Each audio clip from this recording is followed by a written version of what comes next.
आप सबको जय मसीह की। और फिर से एक बार मैं आप सबों का स्वागत करता हूं West Coast District Council page में। और मुझे बड़ी खुशी है कि आज की सुबह आपने चुना कि आप परमेश्वर के वचन को सुने। आइए प्रभु के लोगों, अगले 10 मिनट जो है हम परमेश्वर के वचन की मनादी करें, जो कि कुलुसियों की पत्री उसका 4 अध्याय 2 वचन से लेकर 4 वचन तक, कोलोसियंस चैप्टर 4 वर्स 2 to 4, उसमें इस प्रकार से लिखा है, प्रार्थना में लगे रहो और धन्यवाद के साथ उसमें जागृत रहो, और इसके साथ ही साथ हमारे लिए भी प्रार्थना करते रहो कि परमेश्वर हमारे लिए वचन सुनाने का ऐसा द्वार खोल दे कि हम मसीह के उस भेद का वर्णन कर सके जिसके कारण मैं कैद में हूँ, और उसे ऐसा प्रकट करूँ जैसा मुझे करना उचित है। प्रभु के लोग, एक मसीही व्यक्ति के कुछ कार्य जो है, जो उसको अपने जीवन में करना है, उसके बारे में आज की सुबह कुछ देर हम सुनेंगे। देखिए, हम सब लोगों के जीवन में कुछ ना कुछ अचीव करने के लिए या प्राप्त करने के लिए हम उन कार्यों को अपने जीवन में करते हैं जिनको हमें उस कार्य को करने के द्वारा हमें मदद मिलेगी जिस कार्य को हमें करना है। उदाहरण के तौर पर, अगर कोई भी सोचता है कि नहीं मुझे सेना में भर्ती होना है, तो वो क्या करेगा?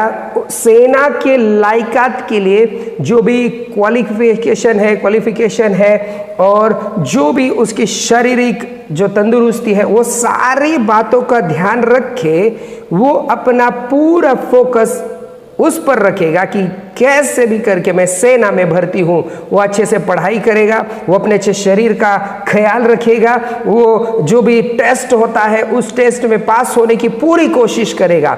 वैसे ही एक मसीह होने के नाते आपके और मेरे कुछ कर्तव्य, कुछ कार्य है जो पौलुस यहाँ पर कुलुसियों की कलीसिया को बताता है।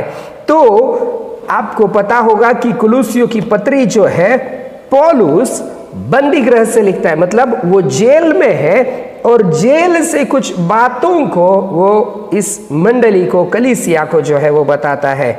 वहां पर कहता है, पहली बात, प्रार्थना में लगे रहो। प्रभु के लोगों, याद रखिए, एक मसीही व्यक्ति होने के नाते आपके लिए और मेरे लिए प्रार्थना जो है वो बहुत जरूरी है। क्यों? क्योंकि प्रार्थना ही है जो आपको आपके जीवन में जिस लक्ष्य तक आपको पहुंचना है, जो उद्देश्य आपके जीवन में पूरा करना है, उसको पूरा करने में सहायता और मदद मिलेगी। क्योंकि प्रार्थना वो है कि प्रार्थना में आप और मैं परमेश्वर से बातें करते हैं, परमेश्वर के सामने हम अपने निवेदनों को रखते हैं, हम परमेश्वर के सामने हमारी इच्छाओं को प्रकट करते हैं। तो परमेश्वर का वचन कहता है कि प्रार्थना में लगे रहो। प्रभु के लोगों, याद रखिए, इवन प्रभु यीशु मसीह की जीवन शैली अगर आप देखें तो परमेश्वर का वचन कहता है मरकुस रचित सुसमाचार में भी 1 अध्याय में कि यीशु मसीह जो है सुबह भोर में उठकर वो एक ऐसे जंगली स्थान में गया, निर्जन स्थान में गया, और वहां पर वो प्रार्थना करने लगा। और भी शुभ समाचारों में हमें पता चलता है कि यीशु मसीह पूरी रात भर जो है वो प्रार्थना करता रहा। याद रखिए प्रभु के लोगों, अगर प्रभु यीशु मसीह पूरी रात भर प्रार्थना कर सकता है, अगर सुबह भोर को उठकर वो प्रार्थना करता है, इसका मतलब आपको और मुझे भी प्रार्थना करना बहुत जरूरी है। तो यहां पर लिखा गया, प्रार्थना में लगे रहो और धन्यवाद के साथ उसमें जागृत रहो।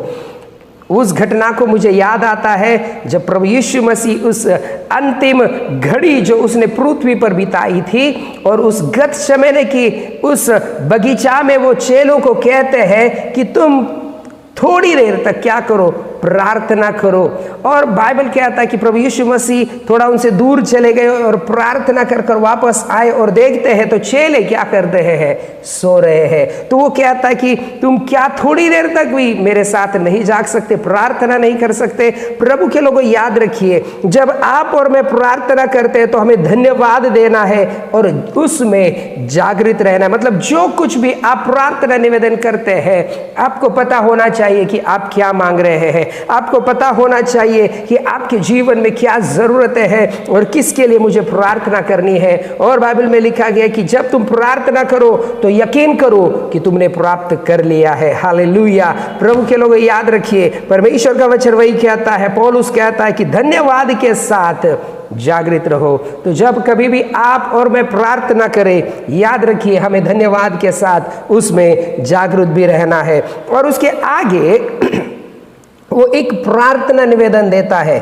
कि हमारे लिए भी प्रार्थना करते रहो। याद रखिए, आपकी प्रार्थना या मेरी प्रार्थना कई बार अपने तक सीमित रहती है, लेकिन यहां पर पौलुस बताता है कि हमारे लिए भी प्रार्थना करो। किस लिए प्रार्थना करना है? याद रखिए, वो कहां पर है? बंदी गृह में। हमारे लिए मतलब इसके साथ और भी कई लोग होंगे, कई चेले होंगे जिनको प्रार्थना की जरूरत है। प्रभु के लोग याद रखिए, वो प्रार्थना निवेदन देखिए क्या कहता है। ऐसा नहीं कहता कि आप प्रार्थना करो कि हम जल्दी से जल्दी बंदी गृह से बाहर आ जाए। आप ऐसे प्रार्थना करो कि क्या जो हमारे ऊपर झूठे इल्जाम लगाए गए हैं तो वो सब खारिज हो जाए। नहीं नहीं, वो क्या प्रार्थना करने के लिए कहता है कि परमेश्वर हमारे लिए वचन सुनाने का ऐसा द्वार खोल दे।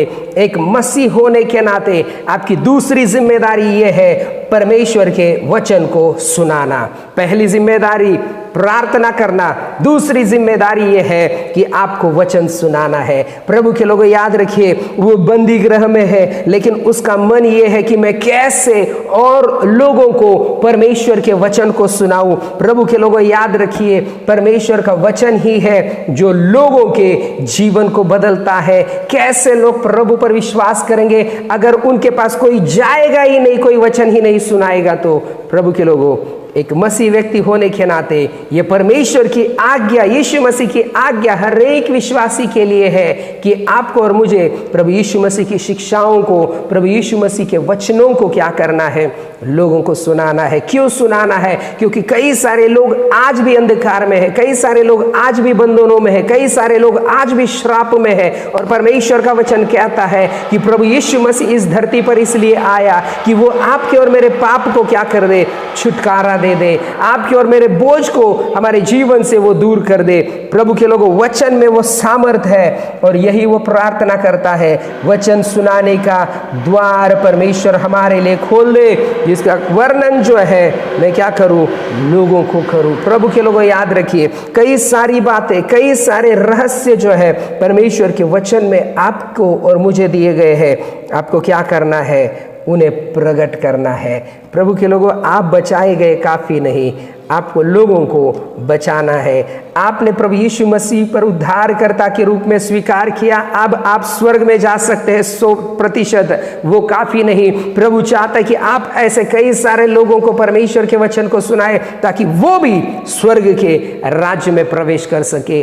प्रभु के लोगों याद रखिए, प्रार्थना करिए, प्रभु से मांगिए कि परमेश्वर, मैं चाहता हूं या मैं चाहती हूं, आप मेरे लिए रास्ता खोलिए। जैसे पौलुस यहाँ पर वही प्रार्थना करता है कि मेरे लिए वचन सुनाने का ऐसा द्वार खोल दे। प्रभु के लोगों, वो कहाँ पर है? बंदी गृह में है। वो ये प्रार्थना नहीं कर रहा, प्रार्थना करो जल्द से जल्द कि मैं बंदी गृह से वापस आऊं, बाहर निकलूं। ओ नहीं, प्रभु के लोगों, उसके मन में एक ही बात है कि मैं परमेश्वर के वचन को सुनाने वाला हो जाऊं। परमेश्वर मेरे लिए एक द्वार खोल दे।